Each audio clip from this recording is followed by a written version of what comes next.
En este mundo se producen acontecimientos desconcertantes, a veces trascendentes, que por desidia o prejuicios de los medios de comunicación no llegan a la opinión pública o llegan tan manipulados que nadie se los cree. Por ejemplo, estoy convencido de que muchos de ustedes han oído hablar de los llamados círculos de cosechas.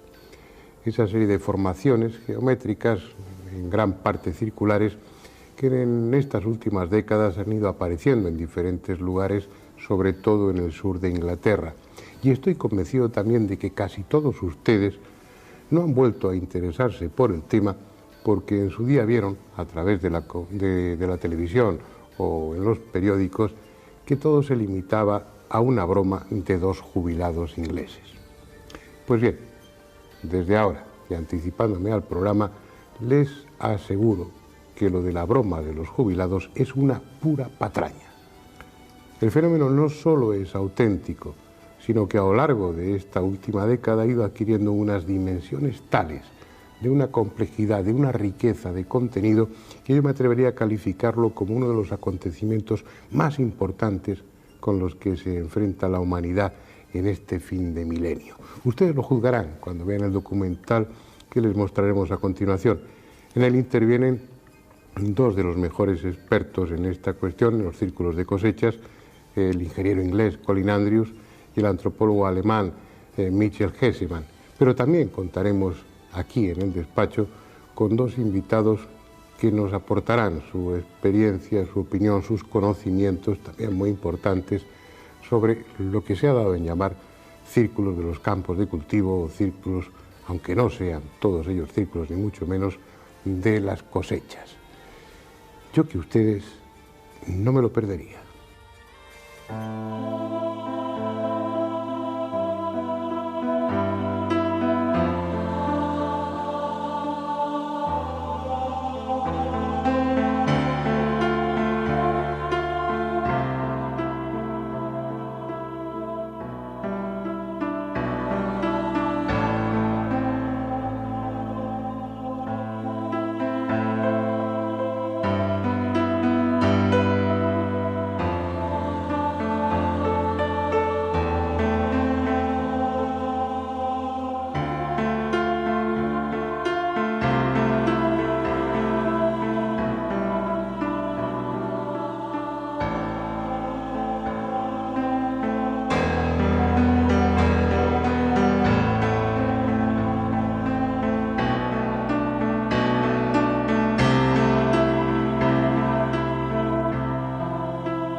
Ahí están.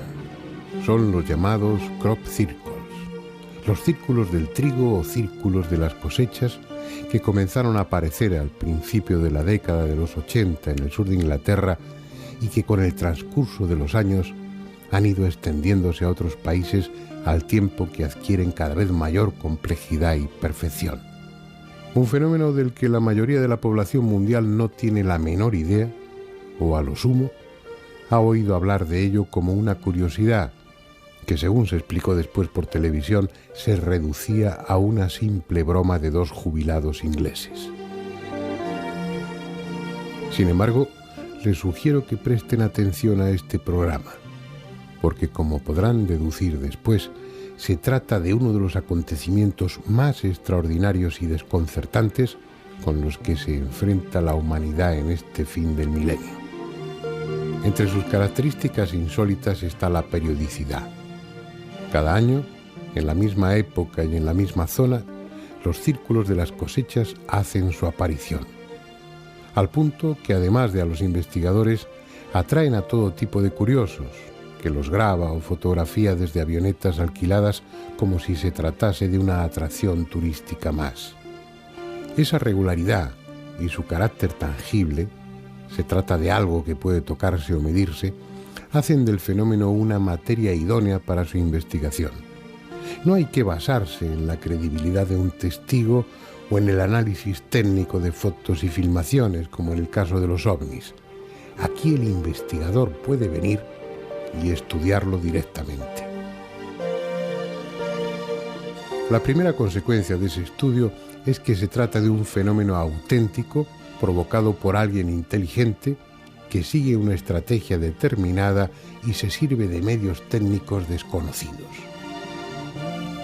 Por eso sorprende que la comunidad científica no se haya interesado por el tema, al menos oficialmente, ignorándolo o tratándolo de forma despectiva, a no ser que prefiera mantenerse al margen para así no verse obligada a admitir públicamente que, como iremos viendo después, nos hallamos ante algo que está rotundamente fuera del alcance de la tecnología humana actual. Los primeros casos se produjeron en Australia durante los años 60. Se trataba de círculos sencillos que aparecían de cuando en cuando. En la década siguiente ya comenzaron a verse en otros países, y no solo aislados, sino también en agrupaciones de 3 o más círculos.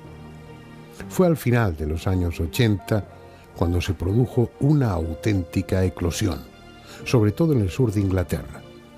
Y a partir de entonces, ya de forma vertiginosa, el número ha ido creciendo, la complejidad de los dibujos ha aumentado extraordinariamente y su contenido se manifiesta cada vez más claramente como lo que ya algunos sospechaban desde el principio: auténticos mensajes, una forma de comunicación. En 1999 aparecieron cerca de 4.000, desde Inglaterra hasta Canadá, pasando por Austria, Estados Unidos, República Checa, Australia, Holanda, Alemania, como si su intención fuese la de convertirse en un fenómeno mundial. Veamos ahora cómo son los llamados círculos de las cosechas. Su tamaño oscila entre unos pocos centímetros de diámetro y varias decenas de metros, formando agrupamientos que en ocasiones cubren hasta 1 hectárea de terreno. El nombre les viene dado por aparecer casi siempre sobre los cultivos, en zonas con hierbas altas, habitualmente cereales, y con mayor frecuencia en los campos de trigo. Las épocas de aparición de los círculos son la primavera, cuando los tallos han alcanzado ya cierta altura, y el final del verano, coincidiendo con la maduración del grano. Respecto a su origen, la ciencia institucionalizada trató en un principio de encajarlos como fuese dentro de los procesos naturales, atribuyéndolos a la acción de remolinos de aire, de hongos o a la simple acción de labriegos bromistas, de la que luego nos ocuparemos. Durante un tiempo fue apoyada oficialmente la tesis del profesor Terence Maiden, que los explicaba como la consecuencia de presuntos remolinos de plasma que descendían hasta el suelo y con su giro trazaban los círculos. Como hipótesis es un puro disparate, pero mientras fueron círculos simples, sirvió para dejar a salvo la dignidad de la comunidad académica, empeñada siempre en explicarlo todo, aunque, como en este caso, no tenga la menor idea de qué se trata. Vayamos a los detalles y a través de ellos obtengamos elementos de juicio para deducir si son obra de un bromista o, sencillamente, si son siquiera obra humana. Lo que a primera vista más impresiona es la perfección del trazado cuando se las contempla desde el aire. Parecen realizados a base de compás, regla y cartabón, como podría hacerlo un delineante sobre un tablero de dibujo. En el suelo, dentro de las figuras, puede observarse que los tallos no están rotos ni quebrados. Están simplemente curvados a pocos centímetros del suelo hasta quedar tumbados y dispuestos en espiral. De hecho, siguen creciendo normalmente en esa posición. Por si fuera poco, En muchas ocasiones, sobre todo en los diseños de forma rectangular, los tallos están entrelazados alternativamente, por grupos, constituyendo un auténtico mosaico vegetal. Es muy improbable que un farsante logre diseñar estas figuras sobre el campo durante la noche, en la oscuridad. Si después se entra en un círculo falso, podemos darnos cuenta que las plantas no están tumbadas en el suelo, sino que están rotas, no están dobladas, no están deformadas. En los círculos falsos no tenemos las diferentes anomalías químico-físicas. Además, cuando fueron analizadas algunas de ellas, entre los círculos más complicados, se descubrió que para crear estos pictogramas se empleaba una geometría muy compleja. Se ha comprobado que dentro de las formaciones hay un remanente de energía, tanto más activa cuanto más recientes son. Esa energía, hasta ahora desconocida, interactúa con otras que sí son medibles.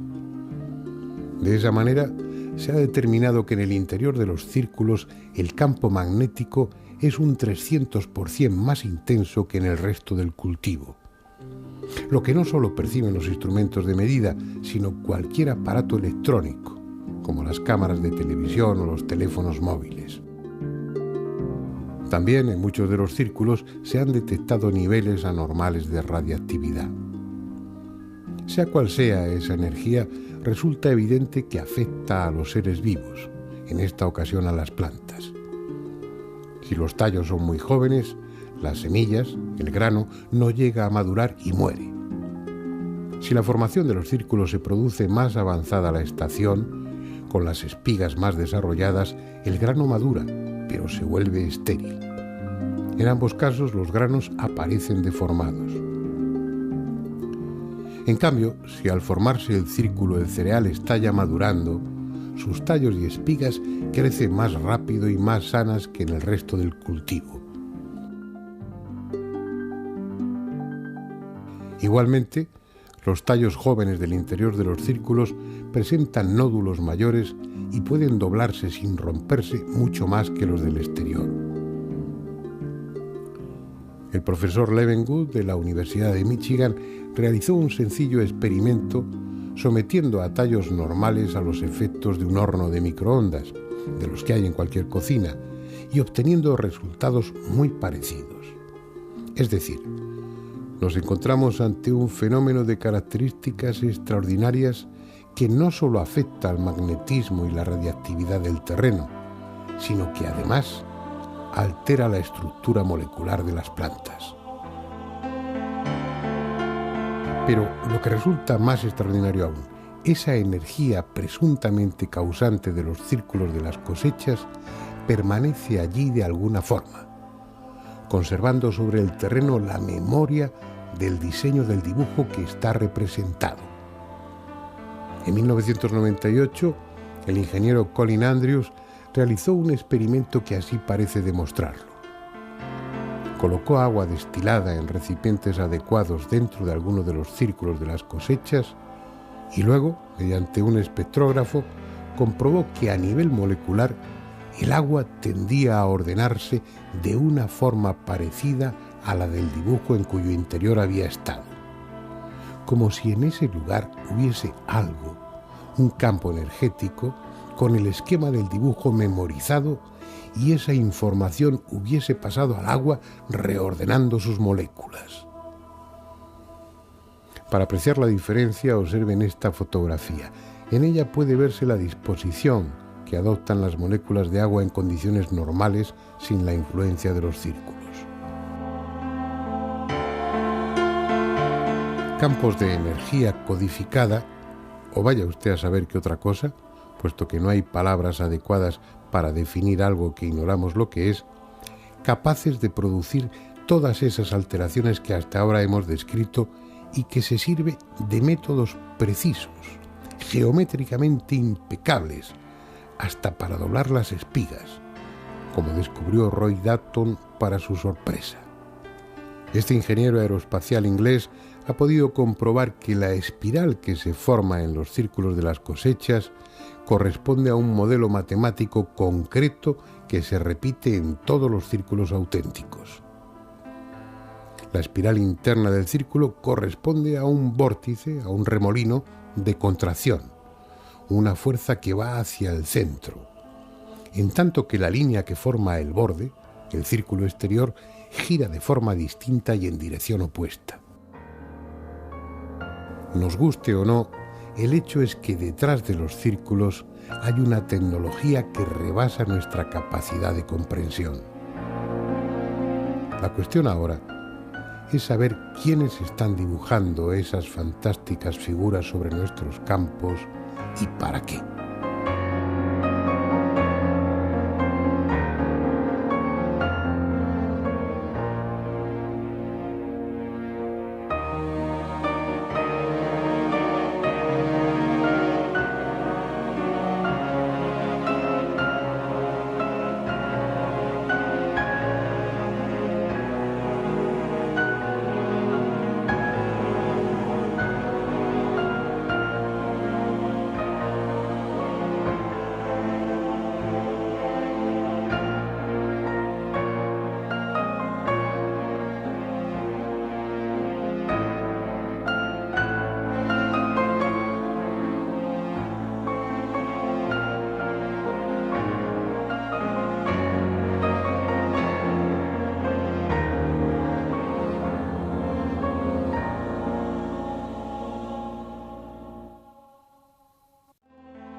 Por lo que llevamos visto hasta ahora y por lo que después descubriremos sobre el contenido matemático y simbólico de los llamados círculos de las cosechas, no es exagerado decir que se trata de uno de los acontecimientos más desconcertantes y tal vez más trascendentes de esta época. Sin embargo, paradójicamente, y como les comentaba al principio del programa, en la opinión pública ha quedado la idea de que todo se reduce a una simple broma. Así que antes de seguir adelante, dejemos resuelta esa cuestión. El 9 de diciembre de 1991, el periódico inglés Today publicaba la noticia de que dos jubilados ingleses, Doug Bower y David Chorley, confesaban ser los autores de todos los círculos aparecidos durante 13 años, hasta esa misma fecha. Obviamente, la idea me hace reír por lo absurdo que es. Me pregunto cómo puede ser concebida la idea de que dos ancianos de cerca de 65 años puedan cumplir el milagroso trabajo de imprimir 15 perfectos diseños, grandes centenares de metros en un solo día y en diversas partes del país británico. Es imposible. Solicitamos a los dos jubilados realizar uno de los diseños delante de la cámara. Lo que diseñaron sobre el terreno fue impreso también por las cámaras fotográficas de diversas personas presentes. A veces hago ver algunas de estas fotos durante mis conferencias, de las cuales normalmente se ríen todos. Lo que inmediatamente se nota en las imágenes es una gran confusión. No hay simetría, ninguna de las bellísimas simetrías vistas hasta aquel momento. En el terreno las plantas resultan rotas, reducidas prácticamente a pedazos. Esto demuestra claramente que aquello que nosotros vemos, que observamos cuando nos encontramos frente a aquellos espectáculos de perfección, no es lo que han hecho ellos. El asunto es tan ridículo que no se mantiene en pie. Obviamente es posible que los dos oportunistas hiciesen uno o una docena de círculos, como podría hacerlo cualquiera. Pero esos círculos son algo que nada tiene que ver con los auténticos.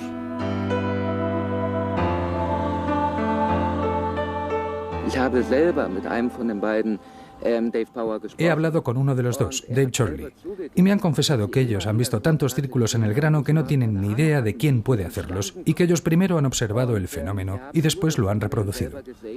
De hecho, sus círculos en el grano son las copias ridículas del fenómeno original. Cada investigador ha reconocido que ellos son falsos.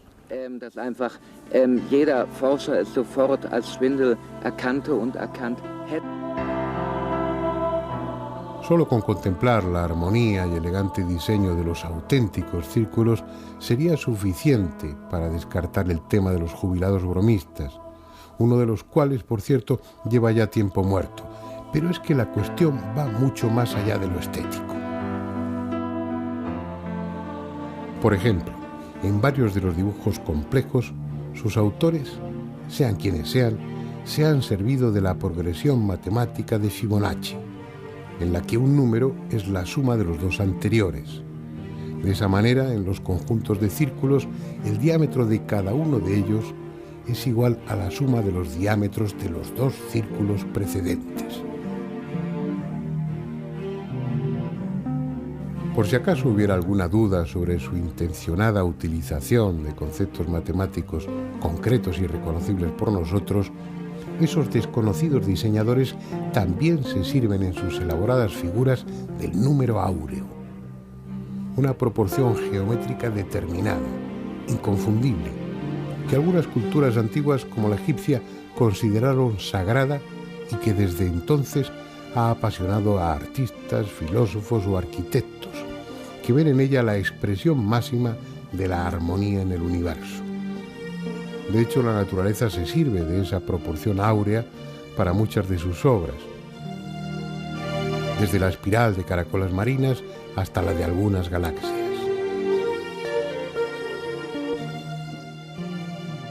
Número áureo y desarrollos fractales, es decir, series en las que a partir de los bordes de una figura se van formando otras idénticas cada vez más pequeñas. Un concepto matemático de vanguardia que también está presente en los círculos de las cosechas desde el principio de los años 90, en que comenzaron a aparecer figuras que eran auténticos diagramas fractales, diagramas tan complejos que son imposibles de calcular sin la ayuda de un ordenador, pero que están ahí, a escala gigantesca, sobre los campos de cultivo.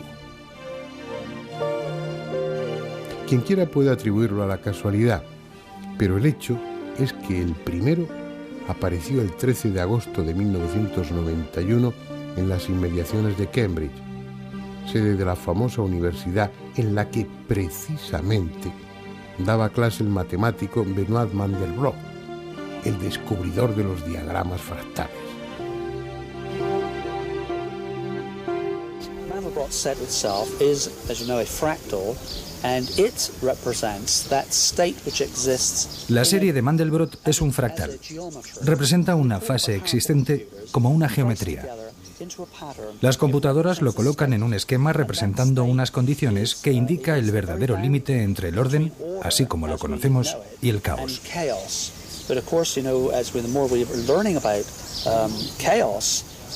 El fractal representa el límite entre las dos fases, en el preciso momento en que el orden se vuelve caos y el caos vuelve nuevamente al orden. Creo que es muy importante que nosotros comprendamos cuándo es el momento en el cual el orden desaparece y vuelve el caos.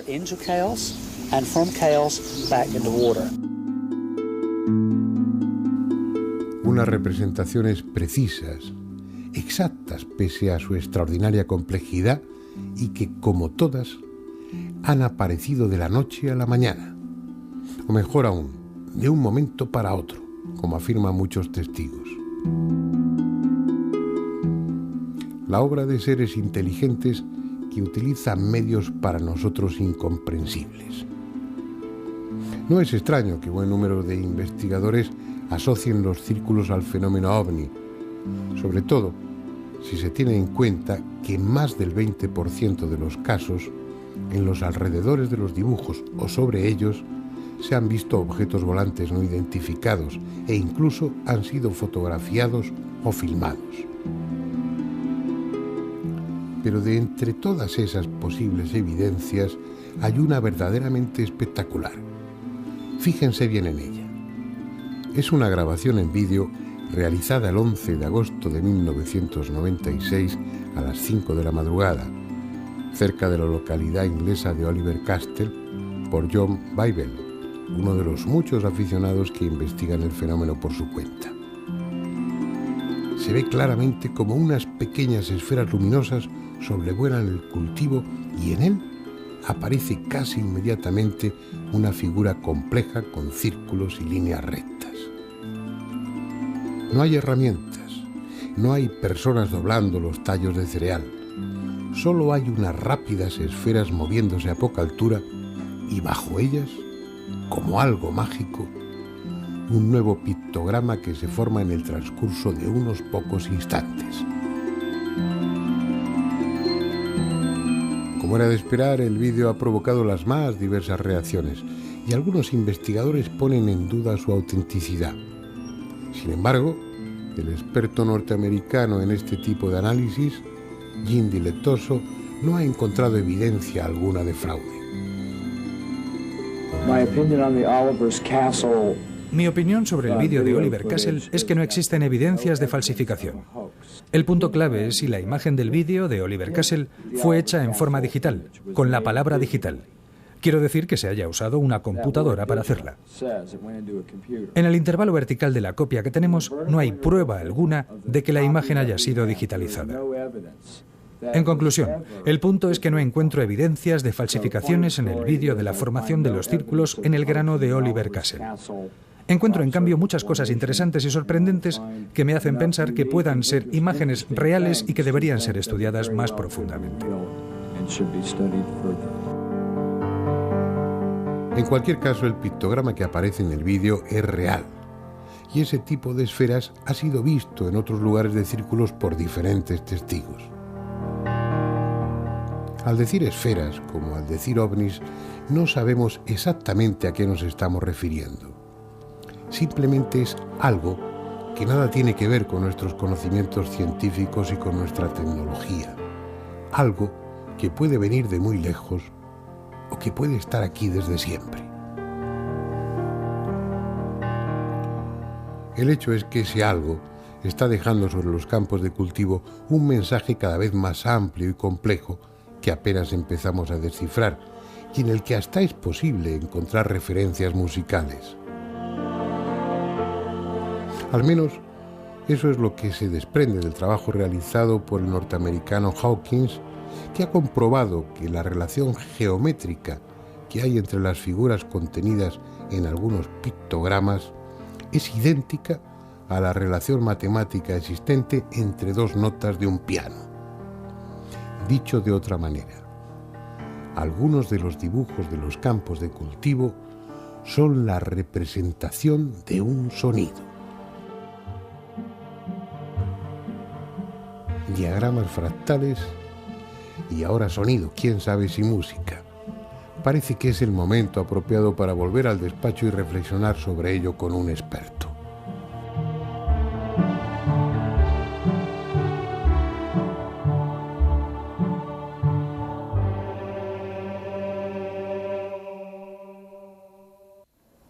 Como estamos viendo en el tema de los círculos de las cosechas, han ido apareciendo, sobre todo a lo largo de esta última década, formaciones cada vez más complejas en las que están presentes conceptos matemáticos muy de actualidad, que uno, si tiene una enciclopedia en casa antigua, no encuentra incluidos esos términos porque corresponden a las matemáticas actuales. Uno de ellos es el de los fractales.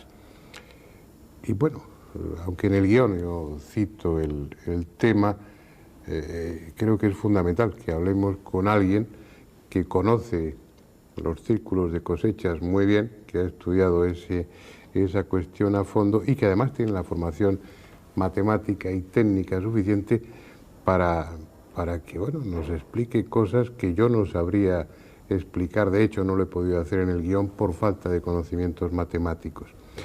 Juan Ignacio Cuesta, él es periodista y es investigador adscrito al Departamento de Periodismo 3 de la Facultad de Ciencias de la Información de la Universidad Complutense de Madrid, además de espeleólogo y además de otras muchas cosas, ¿no?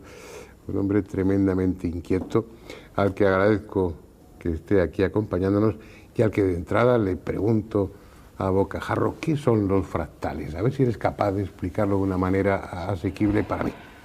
Técnicamente, un fractal es una superficie, un cuerpo geométrico, cuya dimensión topológica es menor en un punto a su dimensión fractal.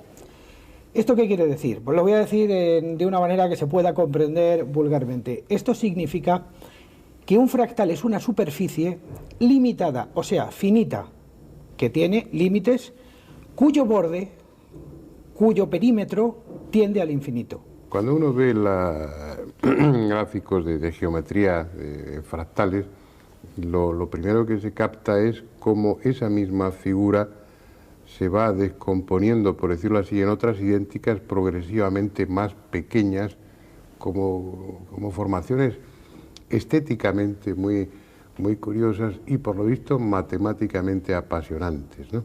Para que nos demos cuenta de lo que es un fractal, podemos hacer lo siguiente: coger un triángulo, dividir cada uno de sus lados con un punto al centro y coger otro triangulito que sea la mitad justo del que tenemos e irlo colocando en cada uno de estos 3 puntos, con lo cual tenemos una estrella de 6 puntos. Luego a cada uno de esos lados de ese polígono lo podemos dividir por la mitad y añadirle otro triangulito que sea la mitad justo, y así hasta el infinito. Entonces tendríamos 2 tipos de desarrollo: un desarrollo, como tú bien decías antes, que es de orden creciente, y un desarrollo que es de orden decreciente. ¿Por qué se denomina fractal? Por la gran fractura que presenta cuando llegamos, digamos, a la generación dramática, cuando ya no se puede llegar más, cuando estamos alcanzando los bordes del infinito y prácticamente la generación de estas figuras se nos escapa de los ojos y de la mente. Tú conoces bien el tema de los círculos de cosechas. ¿Hay ahí representaciones geométricas que tengan que ver con los fractales? Bueno, vamos a ver, siguiendo todos los círculos de cosechas a los que he podido tener acceso desde hace aproximadamente 20 años, a todos los que he podido tener acceso, he detectado 2 tipos de formas. Una, las que se corresponden con la geometría euclidiana, o sea, círculos, rayas, puntos, triángulos, que hay, bueno, podemos hablar de que pueda existir un cierto fraude, pero hay figuras fractales. Y una figura fractal es imposible de hacer con ningún mecanismo que nadie tenga. Haría falta tal cantidad de gente, tales instrumentos de precisión, y tengamos en cuenta que cuando se empezaron a aparecer las figuras fractales, o lo que denominan los adeptos, los abecedarios fractales o las tipologías fractales, no había GPS. Por lo tanto, es dificilísimo poder desarrollar un círculo que se desarrolla en 160 o 170 metros, formado de polígonos fractales de una dimensión mínima que, vistos desde el aire, son absolutamente perfectos, corresponden a fórmulas matemáticas, y que a mí no se me ocurre cómo ninguna persona puede llegar a construir un mecanismo tecnológico que le permita hacer eso y con esa perfección. Cabe la posibilidad, y perdona que insista, en que desde un helicóptero, un matemático provisto de los instrumentos más de vanguardia que pueda haber, y un equipo de topógrafos, ingenieros abajo en el suelo, siguiendo las instrucciones, realicen algo así? Es muy difícil. Es muy difícil porque además un helicóptero sobre un círculo, o sea, sobre un campo de cereal, todo el mundo sabe que produce una serie de huellas, una serie de fracturas. Sí, no, lo digo, y además estaríamos hablando de una multitud de obreros especializados que no dejarían círculo, que no dejarían ni rastro del campo de cultivo entero. Vamos a pensar, por ejemplo, en el círculo de Avebury de 1996. Ese círculo está formado por cerca de 2.500 piezas, todas distintas y perfectamente sincronizadas dentro de una geometría fractal. No se me ocurre cómo se puede hacer eso.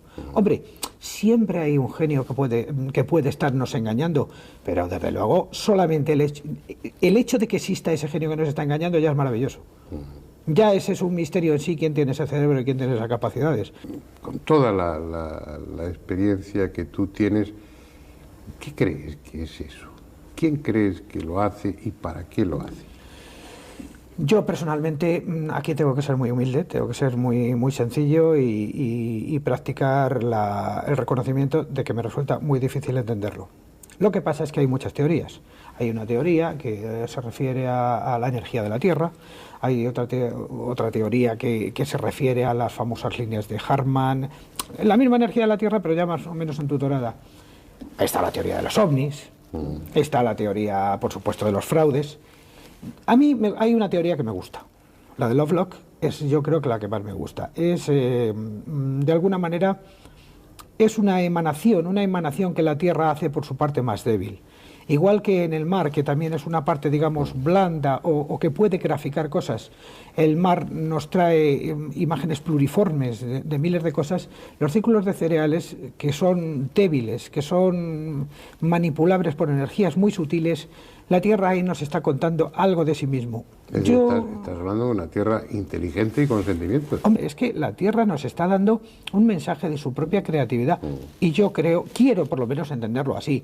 Si se me acusa de ser excesivamente crédulo, de establecer una hipótesis, digamos, poco sostenible, por lo menos mi imaginación o mi literariedad me hace que yo me crea de momento esa teoría, porque es la única a la que de momento soy capaz de agarrarme.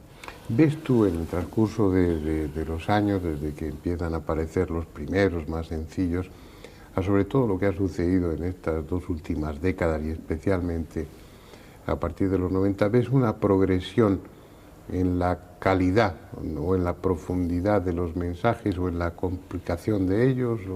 Sí, hay una progresión, es evidente. Es como si quien los está haciendo tuviera una intención comunicativa y haya descubierto que está comunicándose y por lo tanto se está produciendo un flujo, una transferencia de conocimientos. Se produce comunicación cuando se produce el círculo entre el emisor y el receptor. Quien esté detrás, lo que esté detrás del círculo de cereal, detecta de alguna manera que esto está llegando y entonces va perfeccionando su mensaje, quizá haciéndolo crecer, haciéndolo más inteligible, haciéndolo más comprensible, en el supuesto de que hay personas que ya lo pueden entender o que se han preocupado por ello.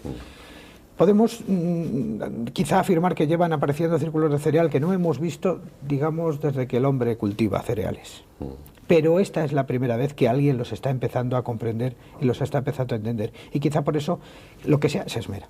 O hasta se puede hacer música con ellos. Hay un experimento que a mí me resultó fascinante cuando lo escuché, cuando me lo dejaste oír, que es, bueno, partir de la geometría o de las matemáticas que hay ahí implícitas en algunos de esos diseños y prestarle sonido, ¿no? ¿Qué es exactamente lo que has hecho? Bueno, la teoría no es mía, la teoría es de un americano, Freddy Silva, y que se basa también en los estudios de Jack Lavlor sobre la geometría sagrada.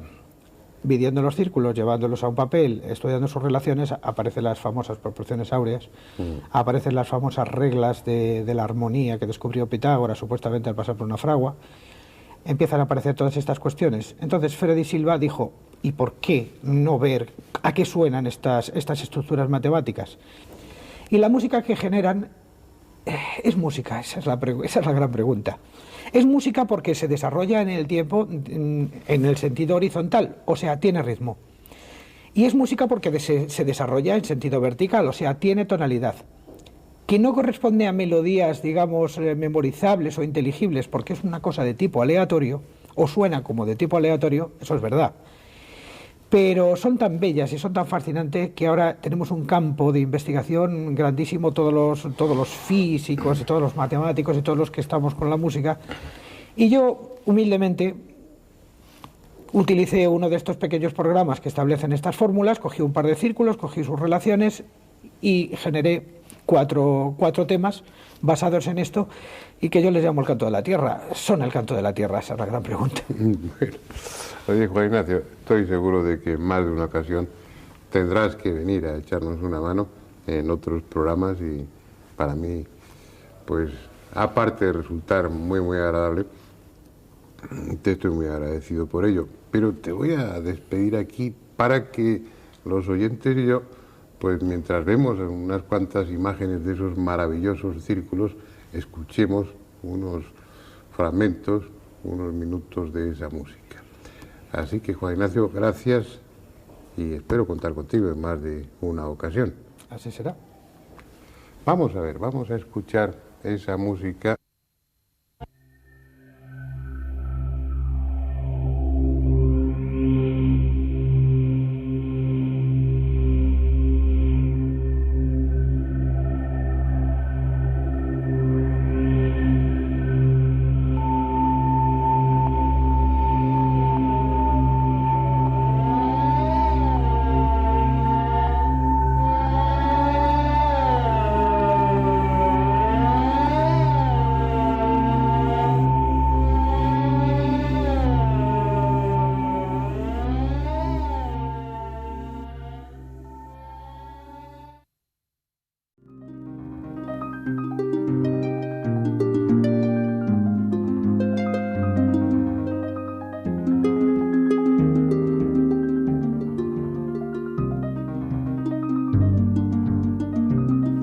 Sea cual sea su origen, lo evidente es que los llamados círculos de las cosechas responden a una intención.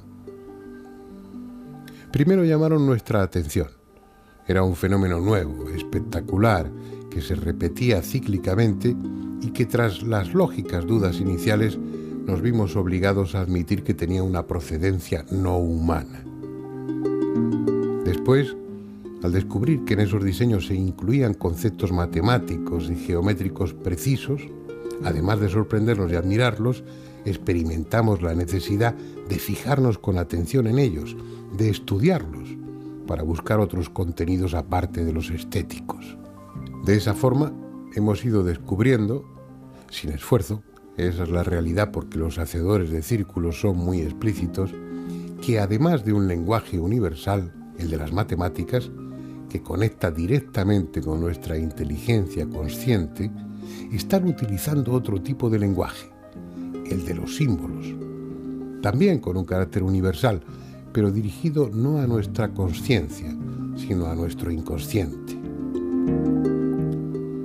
Aunque han aparecido en diferentes países y da la impresión de que el fenómeno tiende a hacerse universal, parece claro que ellos sienten predilección por una zona determinada del planeta, el sur de Inglaterra. Allí aparecen desde hace más tiempo, con más frecuencia y mayor abundancia. Es una región que, por causas no bien conocidas, fue ya hace millares de años elegida por los sacerdotes astrónomos de las culturas megalíticas para levantar sus monumentos. En esa parte de Inglaterra quedan los restos de muchas alineaciones de menires, alguna tan elaborada y colosal como la de Stonehenge, y colinas artificiales como la de Silbury Hill, obras ciclópeas, rodeadas por otras más modestas, muchas ya apenas reconocibles, pero todas ellas con forma circular. Es el mismo paisaje que sirvió de escenario después para el mito del rey Arturo, sus caballeros de la mesa redonda y la leyenda del Santo Grial. El por qué prefieren ese lugar no lo sabemos, pero es posible que, como muchos aseguran, esas corrientes de energía que al parecer recorren la Tierra formen allí una red más espesa e intensa. Sea por esa u otra razón, a los extraordinarios dibujantes de los llamados círculos de las cosechas parece gustarles esa zona. De la misma forma, también parecen tener un claro interés en que sus diseños representen símbolos de carácter esotérico, en el sentido más cósmico y trascendente de la palabra, símbolos pertenecientes a las más diversas culturas y que sean fácilmente reconocibles por nosotros.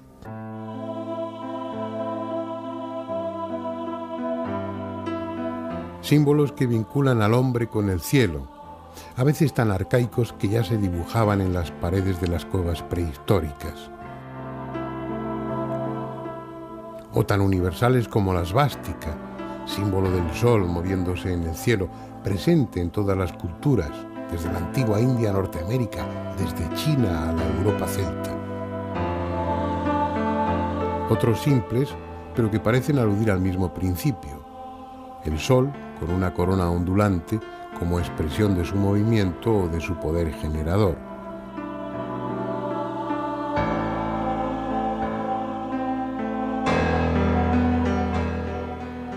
Círculos que se superponen parcialmente, delimitando con sus intersecciones cruces o flores esquemáticas, comunes en la simbología esotérica y que suelen representar la integración de planos o mundos diferentes, desde lo material a lo mental o desde lo espiritual a lo divino.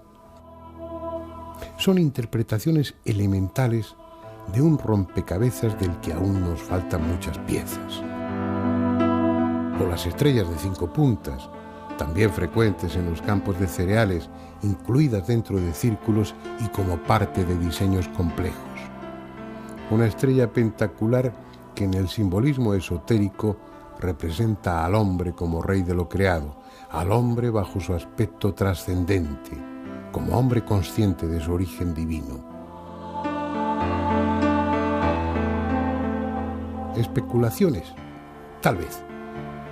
pero a las que los propios diseñadores de los círculos parecen conducirnos.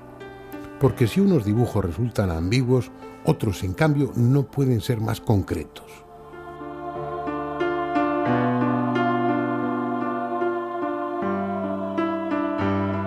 Como este, ni más ni menos que un perfecto árbol sefirótico, la pieza emblemática de la Cábala, con sus 10 sefirot y sus 22 senderos, el árbol de la vida, con los caminos y etapas que descienden desde Dios hasta el hombre y el mapa que éste ha de recorrer para alcanzar el carácter divino que supuestamente le corresponde. Un símbolo tan reconocible, tan evidente como este otro, formando parte de un diseño complejo con 2 pentáculos superpuestos inscritos en un círculo que apareció en 1997, está, sin posibilidad de error, el Ankh, la cruz egipcia, otro símbolo cósmico que relaciona al hombre con la eternidad, la llave que los dioses egipcios llevaban en su mano.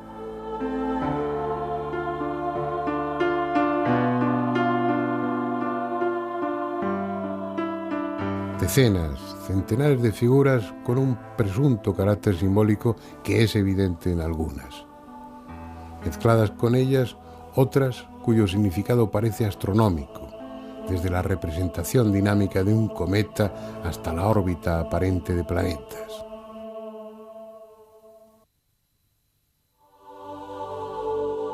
Han estado ahí, en los campos de trigo o de cebada. Han desaparecido tras la siega para volver a aparecer a la primavera siguiente.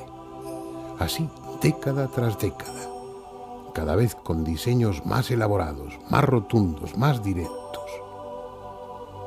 Son, sin duda, fragmentos de un mensaje aún incompleto. Pero tal vez no haya que esperar mucho más, porque ellos, los hacedores de los círculos de las cosechas, están siendo cada año más claros y explícitos, como si pensaran que ya ha llegado el momento.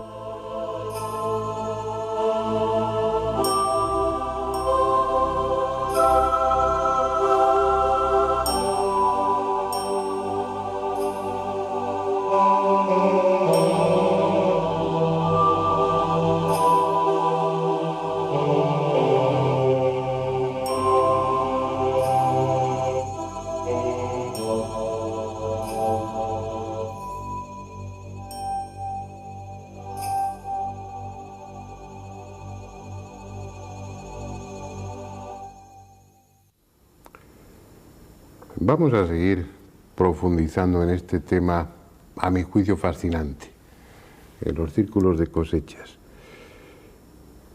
Está claro que eso no es obra de topógrafos, de ingenieros, ni de jubilados. Alguien, no sabemos quién, ni desde dónde, ni por qué medios, está dejando una especie de extenso mensaje que va ganando en complejidad a medida que transcurren los años.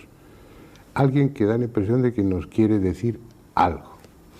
Bueno, yo no tengo respuestas, pero hay personas que han estudiado el tema durante bastante tiempo, que dominan otras muchas materias y que tienen diferentes elementos para confluir en una posible interpretación de ello. Margarita García Vaquero, pues ha sido tan amable de acompañarnos aquí. Ella es psicoterapeuta transpersonal, estás metida en el mundo de la empresa, gestión de empresas, marketing, publicidad, eres una viajera impenitente y estás enganchada con todo lo esotérico en el mejor sentido de la palabra, con ese tipo de mensajes o de avisos o de ilustraciones que a lo largo de la historia se nos vienen dando para que algún día, si somos capaces, lo elaboremos y lo comprendamos, algo así, ¿no? Así, lo has definido tú muy bien. Buenas noches. Bueno, cuéntanos, Margarita, ¿qué pintas tú en los círculos de cosechas? Siempre, desde que era pequeña, me llamó mucho la atención las cosas, por qué estaban las cosas como monumentos megalíticos o pirámides, todo este tipo de construcciones me llaman poderosamente la atención y siempre traté de ver la vida como qué había detrás de las cosas, más que la apariencia solamente, ¿no? Y entonces, viajando realmente creo que es una forma estupenda de conocer todo esto, de pasarlo bien, de crecer y evolucionar de la misma forma, ¿no? De contrastar diferentes culturas. Y fui a Inglaterra más que nada pues por todo el mito, quizás siguiendo el mito artúrico, de Merlín, de los caballeros, y pues aparecí en esa zona de Inglaterra donde aparecen los círculos. Entonces, ya que estaba ahí, pues decidí ir a acercarme a ellos, a ver lo que era realmente, porque yo había visto aquí en revistas información sobre que, bueno, aparecían o que sí hacían dos abuelitos que lo hacían, todo eso.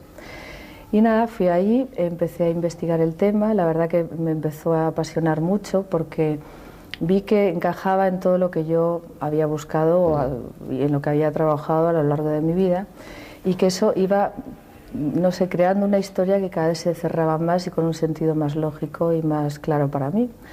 Pues, pero hablas de sentirlo, tal vez a nuestros espectadores les interese saber que aparte de esa afición o de esa pasión por los símbolos y por lo que hay, lo que te lleva allí pues a estudiar o a vivir los lugares del mito artúrico, del Santo Grial y demás, pues Margarita tiene bastante experiencia, bastante conocimiento en cuanto a las energías de la Tierra. Supongo que tiene relación con Colin Bloyd también. Sí, también. Y que bueno, estás no ya convencida, sino que estás acostumbrada a sentir esas energías, esas redes de energías que se mueven por la Tierra y que algunas personas con el adiestramiento adecuado son capaces de percibir y que tienen que ver también seguramente con todo esto, ¿no? Absolutamente lo creo así, creo que es lo mismo, ¿sabes? Que forma parte del mismo entramado energético que envuelve a la Tierra y a los seres humanos, por supuesto, porque nosotros también somos energía y podemos detectarla solo con practicarlo. Todo el mundo tiene esa cualidad, lo que pasa que dormido, ¿no? Todavía no lo practicamos. Bien, ¿no? Tenemos ahí a Margarita, que ha ido siguiendo el mito artúrico, que tropieza con los círculos de cosechas y que se queda a vivir ahí para estudiarlos. Por un lado, pues fui físicamente, al estar físicamente allí y al sentirlo en tu ser, ¿no? Pues indudablemente es muy diferente que verlo en una foto, ¿no? O sea, ya por las dimensiones que ves que hay, la energía que se mueve dentro, con que no entiendas o sepas mucho de energías, luego entras ahí y notas que hay como una resistencia al andar, o sea, algo que hay ahí que no es visible pero que te afecta y lo sientes, ¿no? Entonces, bueno, empecé a pasear por ellos intuitivamente, ¿no? Incluso dormía la siesta, pues lo que se me ocurría, ¿no? Y después iba anotando, pues, y comprando también fotos, porque lo que sí es cierto es que los círculos son tan grandes que si tú entras en ellos no puedes de ninguna manera saber qué imagen es la que estás, porque la complejidad es enorme, el tamaño también. Y, por ejemplo, el año pasado eran ya hasta cuatridimensionales, o sea, había círculos con cubos, con triángulos, todo en dimensiones diferentes. Cada año, o sea, la aparición es mayor y más compleja, ¿no? Entonces, bueno, pues empecé a hacer como quizá un estudio, porque profundidad hay mucha, ¿no? Hay mucha gente, mueve a mucha gente este fenómeno, muchos científicos con unos conocimientos valiosísimos, ¿no? Pero yo me centré más en darle un sentido general a todo, ¿no? Y entonces empecé a recopilar información según fotos, según sitios que estaba, de otros años, de esos años, y hacer un poco un currículum, digamos, del hecho.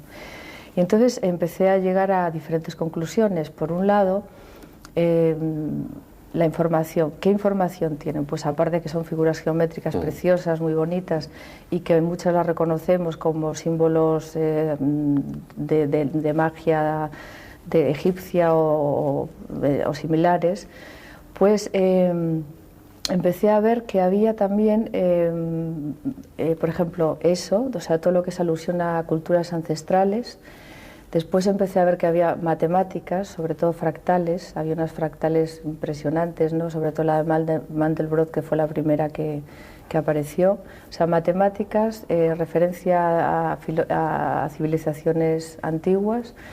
Después, ubicación de la Tierra en el sistema solar y los planetas cercanos a la Tierra, como son bueno, la Luna, Mercurio, Venus, la Tierra, Júpiter y Saturno. Esos aparecen representados ahí, que es una curiosa analogía con la geometría sagrada, que también es otro grupo de información que hay, porque es la misma información, ¿no? O sea, te das cuenta que, por ejemplo, en Stonehenge, yo después de ver eso digo, bueno, voy a ver las medidas de Stonehenge, a ver qué hay ahí, cómo es su estructura además. Entonces veías que también ahí están los planetas ubicados de esa manera, ¿no? O sea, que ahí ya es un sitio, un lugar en el cual esa información está contenida, ¿no? Entonces ya ves primera analogía con eso. Después también hay códigos genéticos, todo lo que se refiere al ser humano, ¿no? Códigos genéticos, cambios en códigos genéticos, frecuencia 12. Después también muestran relaciones que están defectuosas en ADN, en cadenas moleculares, o sea que hay un conocimiento ahí profundísimo a esos niveles. Y después hay también mucha alusión a, por ejemplo, como los indios Hopis, a sumerios, etcétera, etcétera, ¿no? O sea, todo eso es la información tal y como pero se tremendamente heterogénea, vasta, amplísima, sí, geográfica e históricamente. Es una mezcla de muchas cosas y el denominador común, o los denominadores comunes, unas veces las matemáticas, otras veces lo astronómico, otras veces lo humano. ¿Qué sentido tiene todo eso? Pues para mí es un sentido, como decir, una ubicación general de todo, ¿no? Es decir, por un lado, ¿dónde estamos? En un planeta que es la Tierra, que está en el sistema solar, y esta es su ubicación. Aquí están los planetas más cercanos, aquí está la galaxia, porque también hay grandes referencias a la galaxia. El giro espiral como energía le da mucha importancia y es muy importante. Y aparte de todo esto, también el ser humano, o sea, con sus cambios de conciencia, hay muchas alusiones al laberinto del ser humano, ¿no? O sea, como cambios de frecuencia, conciencia. Y después también aparecen algunas figuras como de animales, también incluye el reino animal. Es como que está toda la creación, todos los seres que estamos implicados en la Tierra y en el universo, como ¡pum!, nos llama la atención así. Y después también, al hacer alusión a culturas antiguas que poblaron el planeta y que nos dejaron su mensaje, pues también como diciendo, en el pasado ya hay avisos, hay información que os queremos dar y que también está aquí ahora en este momento, ¿no? Entonces yo haría un poco una biblioteca viviente de la historia del hombre y de los seres que le han acompañado en su evolución, tanto planetarios como de otros reinos, ¿no? Bien. Bueno, ahora vamos a la intención. ¿Qué deduces? ¿Qué piensas? Que es una llamada al cambio actual que estamos viviendo, ¿no? En el cual nos dicen que reconozcamos un proceso vital, porque la vida son ciclos evolutivos que nunca paran, que estamos en un momento muy importante en el cual hay que recordar el mensaje que nos dejaban todos nuestros ancestros, descubrir qué quiere decir, ¿no? Y descubrir que es una llamada a la unidad de todos los seres vivos que hay en el universo, ¿no? Y que entremos, que es importante que tengamos conciencia de la Tierra como ser vivo, no como un trozo de roca que gira en el espacio sin más, y que es importante en este momento, en esta frecuencia vibratoria que está ocurriendo, este cambio de conciencia, ajustarnos como un dial de radio a esta emisora gigantesca que es el universo, ¿no? ¿Tú crees realmente que se está produciendo un cambio de conciencia? Yo creo que realmente hay un incremento de la vibración de las cosas y realmente no es lo mismo. O sea, se está desmoronando el sistema, se está desmoronando las creencias, los valores, las religiones, las familias, todos los conceptos como que nos quedan antiguos, ¿no?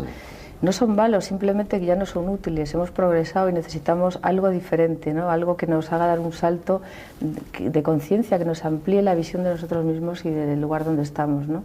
Y yo creo que es lo que está pasando, por eso no estamos cómodos. ¿Por qué ahora todo es crisis, crisis, crisis? Crisis es cuando el lugar donde estabas y que antes te era válido, donde te apoyabas, donde te sentías seguro, ya no te vale. Entonces necesitas buscar algo nuevo que por un lado no sabes lo que es todavía, pero y entonces estás como un pie en cada lado, sin saber bien dónde, pero sabiendo que aquello no funciona. Entonces creo que eso es una verdad y una evidencia general y creo que es así, ¿no?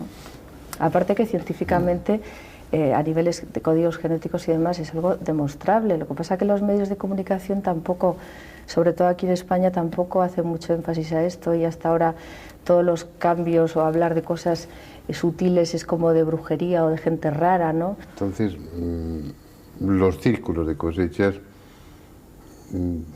lo que inducirían es a la reflexión. No es que haya ahí un mensaje que literalmente tenga una traducción en el que diga humanos, cuidados, no, es algo que nos invitaría a hacer ese tipo de reflexiones que tú haces ahora. Sí, yo creo que sí. Además, yo pienso claramente que los círculos como forma son unos arquetipos muy potentes, y entonces tienen una energía que, aunque no nos demos cuenta y aunque no queramos, están actuando en nuestros códigos genéticos, en nuestras células y en nuestra mente inconsciente.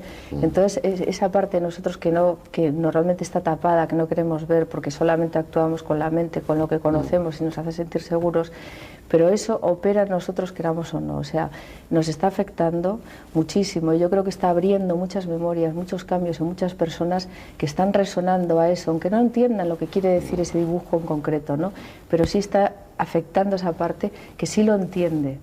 Margarita, me comentabas antes de iniciar la charla que cuando das una conferencia sobre el tema de los círculos, las primeras preguntas que te suelen hacer en el coloquio es, bueno, ¿y quién hace esas cosas? Yo creo que los espectadores, que ustedes y yo estamos también haciéndonos la misma pregunta durante todo el programa. Yo no sé si tienen la respuesta, pero cuando menos tendrás una opinión. Bueno, sí, eso desde luego tengo mi opinión subjetiva, que es simplemente mi opinión, lo que yo he vivenciado y mis conclusiones. Eso es personal. Entonces, yo creo que realmente para mí me llevó lo primero a acercarme mucho a la Tierra como ser vivo. Entonces la Tierra tiene unos cuerpos igual que nosotros, cuerpo físico, emocional, mental y espiritual, y es un ser manifestado. Entonces para mí el cuerpo mental de la Tierra está formado es una red de cristal poliédrico maravillosa, es como un copo de nieve gigantesco que flota en el universo, en el cosmos, es como una antena gigante, una emisora de radio, ¿no? Entonces creo que realmente si la Tierra puede hacer tornados, puede hacer terremotos y toda esa cantidad de energía tan fuerte que mueve, ¿por qué ella no podrá pensar o escribir sus pensamientos en la Tierra, ¿no? Entonces para mí es una expresión de ella, puesto que aparecen en ella, si no podían aparecer en otro lado. Y a la vez también es un efecto espejo con otra dimensión. O sea, yo creo que hay hermanos de otra dimensión. Yo realmente creo que existe vida en el universo, no somos los únicos que estamos aquí plantificados.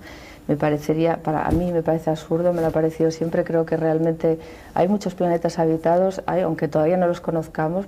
Para mí es eso, este fenómeno ocurre. También yo le llamo a veces en plan broma, pero también creo que es así, marketing cósmico, ¿no?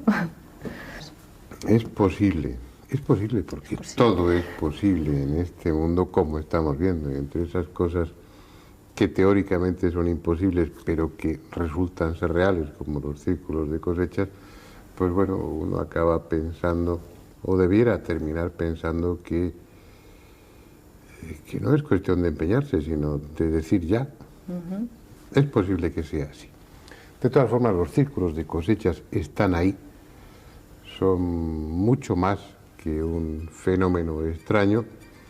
Da la impresión de que detrás de ellos, en el fondo de ellos, hay un mensaje, y que ese mensaje no es grandilocuente, sino que ese mensaje debe o debiera resonar en la intimidad de cada uno de nosotros, que es como se producen o se deben producir los cambios en definitiva. Están ahí, ustedes pueden ir, pueden tocarlos, pueden pisarlos, no es algo lejano, son un enigma tangible que está sobre los campos de cultivo, y si no pueden ir, tienen por lo menos los documentos gráficos, las fotografías, las filmaciones, que es posiblemente la mejor manera de verlos, porque la complejidad de todos esos dibujos, bueno, como decía Margarita, desde el suelo no se aprecia, uno solo está viendo las espigas tumbadas, pero no percibe la dimensión de aquello que está pisando. Es decir, tienen elementos más que suficientes para poder pensar sobre ello y bueno, y decidir cada uno si es el momento de ese cambio y si los círculos de cosechas pueden ser el pretexto para ello. Ojalá fuera así. Les esperamos aquí la próxima semana con otro tema que deseamos que sea de su interés. Y a Margarita García Vaquero pues le damos las gracias y me temo que en más de una ocasión pues te haremos venir aquí si estás dispuesta a ello para ayudarnos. Hasta entonces y hasta siempre.